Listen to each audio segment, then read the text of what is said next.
right, my friends, it's now time for the Soulful Psalms segment of Beacon of Truth. This is where we take one of the Psalms from the wisdom literature of the Old Testament that we hear in each and every holy sacrifice of the Mass, and we connect that Psalm to your everyday lived experience.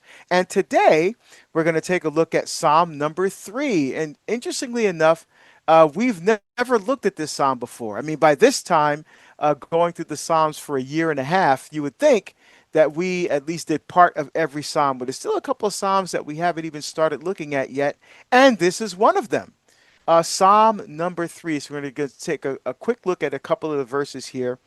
The prescript or superscript of this Psalm is the entire first verse. It says, well, in English, a Psalm of David as he is fleeing from his son Absalom. So you remember that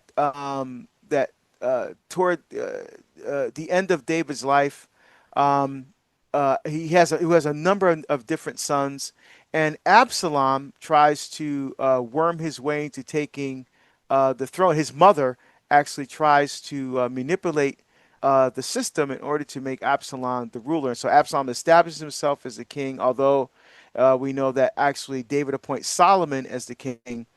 But it gets to a point where David has to flee from his own son Absalom, and then we know, of course, in First Kings that Absalom is eventually killed, and David is mourning deeply. I mean, he truly loved his son Absalom. So David wrote this psalm as he was fleeing from his own son. Verse 2 says, "How many are my foes, O Lord? How many are rising up against me? How many are saying about me, there is no help for him in God?" Man, it's just like our secular culture. You know, when we try to stand firm and stand strong for our faith, we try to defend the teachings, the truth and the beauty of our Catholic faith. You know, we have people that are against us. We have people that still try to tell us that child in the womb is a blob of tissue, that we worship a piece of bread, that we have to go to some man in order to have our sins forgiven. All you got to do is pray straight to Jesus, and all these different type of things. We talk about actual social justice, where it's love God, living out the two greatest commandments: love God and love your neighbor as yourself. And the foundation of all social justice is a culture of life. All those kinds of things. I mean, we get into these myopic battles and we feel like this. I mean, I love the way David in these Psalms, he just like opens up his heart and his emotions. Lord, there's so many people against me right now. Gosh, I felt like that a number of times when you're not afraid to live your Catholic faith with passion and conviction, you get criticized just because, and people don't even know you. They just, like, I wear my crucifix and miraculous medal all the time when I travel. And so people will see that and they'll either say something really nice or they'll say something really ugly. And you just have to wonder when somebody, they talk about tolerance, but yet they only tolerate people who agree with them. Well, guess what? That's not tolerance, that's agreement. And so sometimes it gets, let's be real, it gets frustrating.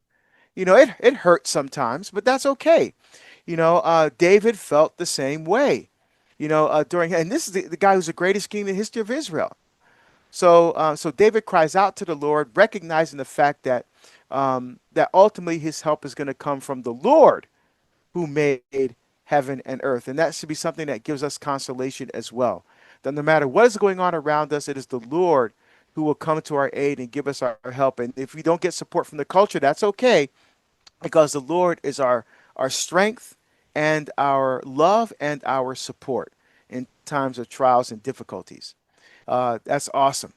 Well, today, my friends, I have the great pleasure of reintroducing to you one of my good friends, a man I have tremendous respect for, not only for his incredible and keen intellect, but also because of his love and passion for our one holy Catholic and Apostolic faith. For more on the Psalms with Deacon Harold Burke-Sivers, check out Beacon of Truth weekdays at 4 p.m. Eastern on EWTN Radio and streaming everywhere you listen to podcasts.